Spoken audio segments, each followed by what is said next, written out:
Oh, yeah. Man, yeah, like you said, my name's Tyler Miller from Missouri State, heading to Utah in just a few weeks. So I'm excited to get into the mountains like y'all have already been exposed to. I'm like driving from Denver this morning and I'm like, those things are incredible. It's normal to you guys. It's not to us who are from the East. But man, y'all don't know me, but one thing you need to know about me is that I love debates. I love debates, and I don't love like the serious stuff like politics. I love the important stuff, right? The stuff like sports. And when you talk about sports debates, there's obviously one sports debate that rises to the top, right? There's people that I don't talk to as much anymore because of it. I was in a flag football game one time in college, and the game stopped because a fight broke out over this debate. One time in high school, the principal came running out during lunch because he thought there was a legitimate fight happening, and it was just people doing this debate. What is this debate? Y'all know what it is. Who's the GOAT, right? Who's the GOAT? We can get into it, right? We can get into longevity versus like the averages. It's a never-ending debate. It's a never-ending debate. And the reason this debate goes on is because people have different parameters of what defines who the GOAT is, right? Is it longevity? Is it the best player efficiency rating or the best plus minus? Like it's all up to interpretation of how you define what and who the GOAT is. These things are debatable. These are debatable, but then you got things like this. Who remembers this? Y'all remember this? I didn't know if this would be before your time, but is it Yanny? Is it Laurel? Is it Yanny? Is it Laurel? Or how about this one? This was kind of around the same time. What about this one? What color is the dress, right? What color is the dress? Just show of hands. How many people think it's Laurel? Yanny, Laurel. How many Laurels do we have?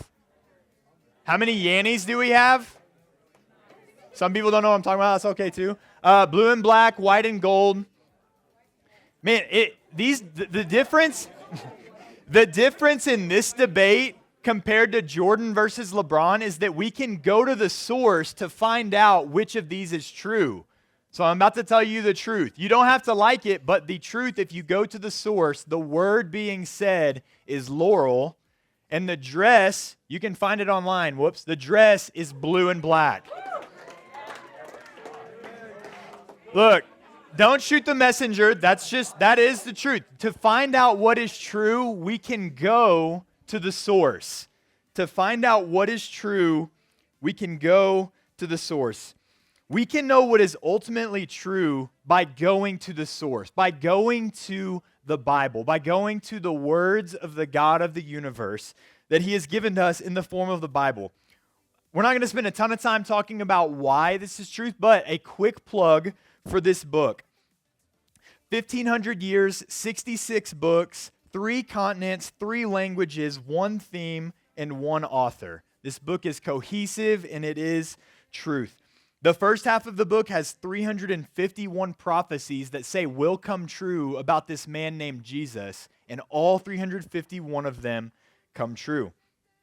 This book has truth, the Word of God. But there is this kind of new age of thinking that is like, man, this idea of truth, it's like it can be your truth, but it's not my truth. This idea of relative truth. Maybe it's something that you guys come in contact with, or in circles here at Colorado State. It's definitely at Missouri State where we're from.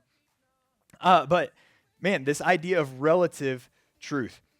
A couple years ago, I was close to here hunting elk, actually in Steamboat Springs, which is pretty close, I think. I have no idea which direction it is, like I'm pointing. It's somewhere around here. And man, I got back from this trip. I was gone for a week, and people were like, man, how was the trip? And I didn't know how to answer that question because I had saved for this trip for about 2 years. And then I got there. I got altitude sickness, like us who live at like 1,000 feet. You got to be careful when you come to places like this. I got altitude sickness. We got lost the first night. I ate the exact same thing 3 times a day for 7 straight days. But the big reason why we went is to hunt elk, right? And so one of the last nights, we're waiting. It's about to be dark. It's like 5 minutes left of light. It's about like this outside. And I start to hear footsteps, and I'm like, it might be an elk. I'll get ready. And so I kind of get ready, and I get my bow, and I look up, and there's an elk standing out in front of me. I'm like, oh, this is what we trained for. This is what we planned for. This is what we hoped would happen. And I like, in the heat of the moment, I just forget and just kind of, I don't think about how far is the elk. I just kind of decide, I think it's at about 50 yards. I was convinced this elk was at 50 yards. But whenever I shot the arrow, the elk was not at 50 yards. It was at 60 yards. No matter how convinced I was that I knew how far the elk was standing, I was simply wrong. I was convinced.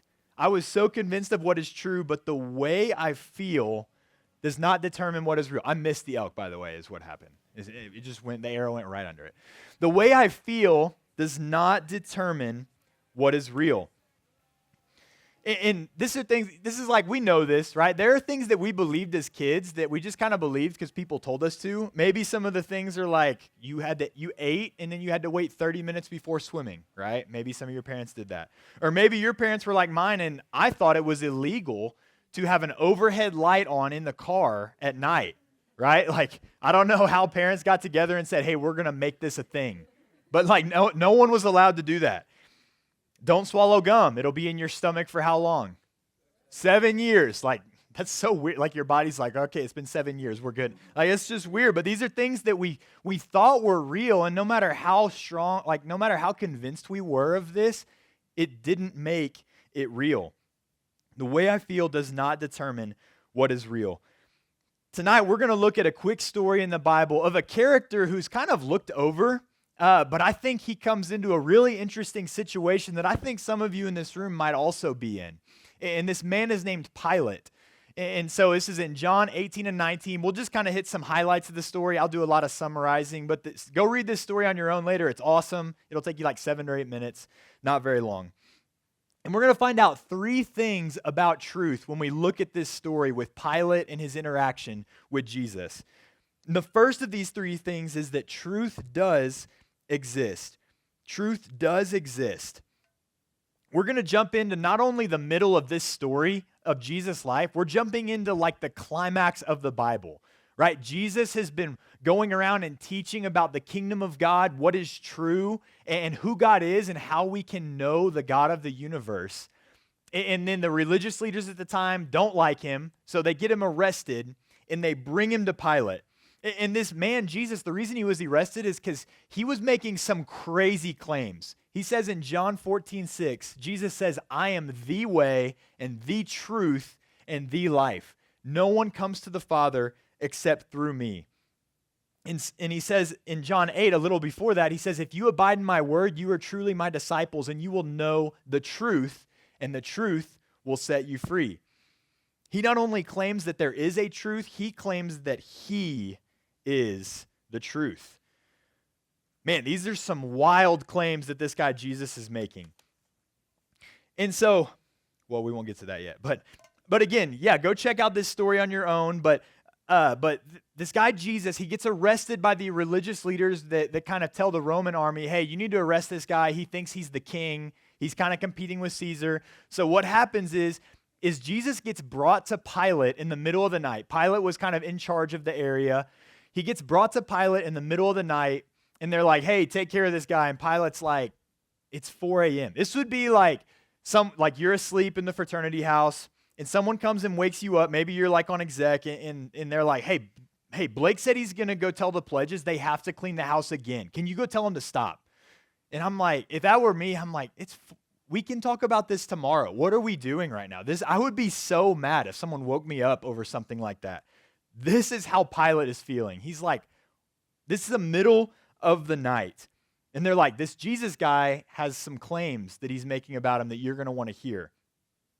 And so when someone makes a claim about themselves, especially maybe as a guy, you're like, wait a minute. You're kind of cautious, like, I don't know about that. I don't know about that guy that claims to be all that.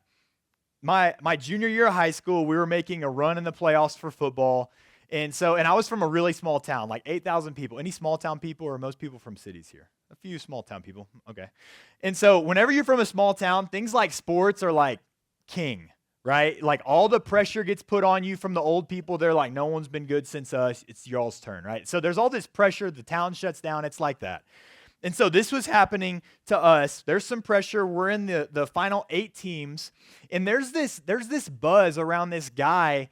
in St. Louis. This guy that plays football in St. Louis, there's people even saying he might be the best high school football player in Missouri's history. And we're like, let's watch the tape. We watch the tape. We're like, he's pretty good, but he's not that good, right? So we get up there to St. Louis, and we're like excited for the game. We're like, man, we're going to go to the Final Four. It's the furthest that Dexter's ever made it. It's going to be awesome. And then this guy, he only gets the ball. I need to go look it up, but I think he only got the ball 12 times, and he had 200 yards and 4 touchdowns. He didn't even play after like halfway into the second quarter. This guy was Ezekiel Elliott, who you may be like, he's not even good. Dude, he was real good only a few years ago. And so this guy had all these claims about him. I did get to tackle him one of those 8 times, just to throw that out there. But 2 of his 4 touchdowns, I was the last person that he stiff-armed as he walked into the end zone. So it's like, he ultimately won, of course. But man, this guy had some claims about him that we were like, I don't know about that. I don't know. Does this guy actually do 225 for reps? I don't know. That's how we kind of respond, right? And so Jesus is like this. Jesus is making these outlandish claims about himself. And Pilate is like, I don't know about this. So Pilate entered his headquarters again and called Jesus and said to him, "Are you the king of the Jews?" Jesus answered, "Do you say this of your own accord, or did others say it to you about me?" He's like, man, are you really the God of the universe? Maybe you went to SMC and you're still processing this like, man, is Jesus worth following? And you're trying to decide, is Jesus who he says he is? Is he really the truth that he claims to be? And is he worth following? Maybe you're here and you see people's lives around you that spark some curiosity, like maybe their lives look a little different. Jesus seems to be such a big part of their lives, and their lives look different. Maybe the girl in your sorority that regularly spends time in the Bible. Maybe the guy that you're friends with that keeps telling you like, hey, dude, like, what do you think about following Jesus? You want to read the Bible with me? And so maybe you're kind of in this similar spot to Pilate, and it's like, man, is Jesus really who he says he is? Pilate then asks him what he is king of. And Jesus answered, he's like, so what are you king of? He says, my kingdom is not of this world. If my kingdom were of this world, my servants would have been fighting, that I might not be delivered over to the Jews, but my kingdom is not from the world. If I'm Pilate, I'm like, what are you talking about? It's not of this world. Like, this is before movies and stuff. That you would hear that and be like, what is this guy talking about? And so what is Pilate going to say? He says, He says, so you are a king? Pilate's like, I don't know about this guy. It's clear that Pilate isn't quite in a spot yet that he's going to take Jesus at his word for who he truly is. He's not quite there yet. But here is where it gets good. So Jesus answered, you say that I am a king. For this purpose I was born, and for this purpose I have come into the world to bear witness to the truth. Everyone who is of the truth listens to my voice. Pilate said to him, what is truth? Pilate doesn't get it. He's like trying to wrap his head around this guy, Jesus, and he's like, what is truth? Is there a thing that can be known that is ultimate, that is true? And so he's trying to put it together because Pilate comes from a background where like Jesus is not a thing. Like even God is not a thing. He comes from a background where Pilate is trying to climb the ladder of success. Right? So he's like the governor of this area. He's trying to get promotion after promotion and climb the success ladder. Not all that different than what we face today, right? Like go to college, do the next step, get the next job, do the next thing, and keep climbing the ladder. Pilate is doing the same thing. And so, but Pilate's like, man, what do I do with this Jesus guy? And he doesn't understand what is truth. And that's where the second point comes in tonight, and it's that truth is knowable. Truth is knowable. One of the many, there's a lot of great things about marriage, but one of the great things is that I've been married for 9 years, almost 9 years, and once you're married to someone that long, you really start to know them. Like you really start to know what makes them tick. And so I've been married to a girl, an incredible girl named Jenna. We've got a few kids. And so what's cool is like, at first when we were dating, I'm like, we liked all the same things. We don't like the same things. I just thought she was really pretty, and I ended up liking all these things that I don't actually like, right? Y'all know how it goes. But now I know what I like, and I know what she likes, and I know how to like love her in the things she likes. I know that whenever we get home from a trip, I'm going to be carrying the stuff in. I've got to like set up the kids' rooms to put them down for bed. And she's going to go and fill up a pitcher of water, and she's going to go, what do you even call it? Water all of her plants. I'm like grinding, trying to get the kids down, like carry all 4 people's bags, and she's like, got to take care of the plants. I know that about her, so I don't get frustrated. She cares about her plants. She's been brought to tears 2 different times because plants have died, and they were expensive plants. It sounds ridiculous, guys, but they were expensive plants. So one of them may or may not have been my fault. And so I know that she loves plants. I know that whenever the next issue of what's it called? The Magnolia Journal comes in, I know that I can't talk to her that night because she's going to be locked in, right? She's going to be seeing, what's Joanna Gaines saying lately, right? I know that about her. I know she's terrified of snakes. Like 2 weeks ago, a girl in her Bible study found a black snake in their house, like in the hallway. And so Jenna is convinced that there are snakes in our house now. There's no reason to believe that just because one person had a experience with a snake in their house, but she's convinced that there are snakes in our house. I know how she's feeling by the way that she's breathing if we're driving down the road. Like, I know her. In a similar way that I can know Jenna like that after time in a relationship with her, we can know truth through a relationship with God. We can know truth through a relationship with God. And at this point in verse 38, Pilate's just trying to get rid of this problem of Jesus, right? He doesn't really get it. He's not ready to give up his success, what he's pursuing for this Jew, this guy named Jesus that claims to be God. So he's just trying to get rid of him. And so he's like, we'll just beat Jesus up. We'll flog him.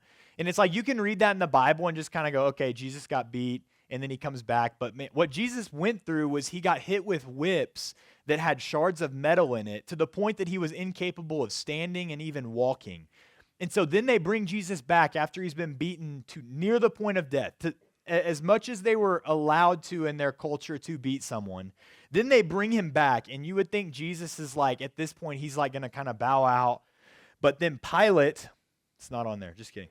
Pilate, he comes back and he talks to him again, and Jesus tells him that you don't have power, because Pilate says, I have authority to kill you. And Jesus says, you have no power unless God above gives it to you. And I'm like, man, that gives me a little bit of chills. I'm like this guy that just beat you to the point of your death is like, you don't have power. Like God has power. And so Pilate now the Bible says that Pilate is afraid because he's like, there is something about this guy that seems different than the other guys that we beat and even kill. There's something about him. And so again, Pilate is the governor of this area, and he's afraid because he's like, Jesus might be who he says he is. And maybe you're in this room and you're like, man, Jesus might be who he says he is. What if he is? What if he is? Is it worth following him? And maybe you've recently decided to start following Jesus. Maybe you went to SMC a few months ago, maybe like a year or two ago. Maybe you're new in following Jesus and you gave up something. Maybe it wasn't quite like Pilate where you would have had to give up everything and maybe even be killed because of following Jesus. But you gave up something to follow Jesus. And the reason it's worth it is because Jesus is the truth, and we can know truth by having a relationship with Jesus. And the third thing about truth is where Pilate comes to this moment, and he's got to make a decision. And that's because truth requires a decision. Truth requires a decision. Because again, this guy Jesus is like, I am the truth, I am the life. Jesus says it's either me or nothing. It's clear that Jesus is the way. Like, he is the way to God. There's not another way to get to God, because we see later in the Bible in Galatians, it says, I do not nullify the grace of God, for if righteousness were through the law, like doing good things, then Christ died for no purpose. Like, the way we know truth is not by doing good or not doing bad. It's by having a relationship with the God of the universe through Jesus. Truth requires a decision. Pilate's got to choose, and we know he ultimately doesn't. But again, this is no different than you and me. This is no different than this decision we have, like, man, do I need to choose success? And you can replace it with success. You can replace it with a dating relationship. You can replace it with chasing a high on the weekend. You can replace it with whatever it is, but Jesus is like, man, I want to be ultimate in your life. I want to be the truth in your life. And if we follow Jesus, our life should look like Jesus. 1 John 2:6 says, whoever says he abides in him ought to walk in the same way in which he walked. Like, if I could tell you that March Madness was rigged, like if I could tell you without a shadow, and I could prove it to you even, that Duke or whoever, Florida, was going to win the championship, you wouldn't just say, okay, yeah, that's cool. No, what you would do is you'd go take out a loan and you would bet all of it on whatever, if I could prove it to you, like without a shadow of a doubt, right? Don't do this. This is not advice. But if I could, like you'd be almost silly not to, again, not condoning sports betting. It's a big deal right now. But like, man, if I could prove it to you, you would respond, right? Like you would do something in response to it. And Jesus is here claiming like, man, I am the truth. There is a response to make because truth requires a decision. So what does Pilate do? He hands Jesus over to the soldiers who end up crucifying him. And did he make the wrong decision? Yes. God used it, of course, because Jesus died for the payment of sins that I committed against God and that you committed against God. But we know the end of the story is not that Jesus doesn't stay dead. He comes back from the dead, showing that he was God and defeating sin and that we can have a relationship with him because of that. And we can be made right with God because Jesus is the truth. And if this is true, then Jesus is worth following, and he's worth following right now.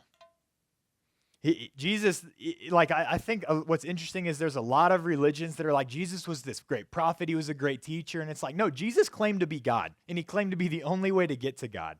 So Jesus is either a liar, he's like, he made it up, or he's crazy that he thought he was the Son of God, but he wasn't, or he really is the Son of God, and that requires a decision on our part. So lastly, like whether you're still unsure on Jesus and his claims or you're all in, like a few ways to apply it. Like, I don't know what the next step for you would be is. Maybe the next step is thinking a little more about kaleo. Maybe the step is, man, maybe I should like read more of the Bible. If the Bible really is truth, like don't take my word for it, but if it was, it's worth you checking out for yourself, like not taking someone else's word for it. Go check it out for yourself. Maybe it's like, man, if this Jesus, I can know and have a relationship with him, the way we talk to him is through prayer. And I know that maybe sounds cheesy, but that's the way I can know Jenna is by a conversation with her, to know her. And it's the same way that we can know God is through prayer. I don't know what it looks like for you. Maybe it's like choosing Jesus over success or over a job. Again, I don't know what it looks like for you, but truth requires a decision. Jesus is the way and the truth and the life. God, thank you for tonight. God, thank you for this time with Colorado State. God, I pray that you would use your word and that it would be something that shows us truth, God, and it would give us, it would grow our hearts for you, God, and it would help us grow in our next step of faith, whatever that looks like for each person in this room. And we ask these things in your son's name. Amen.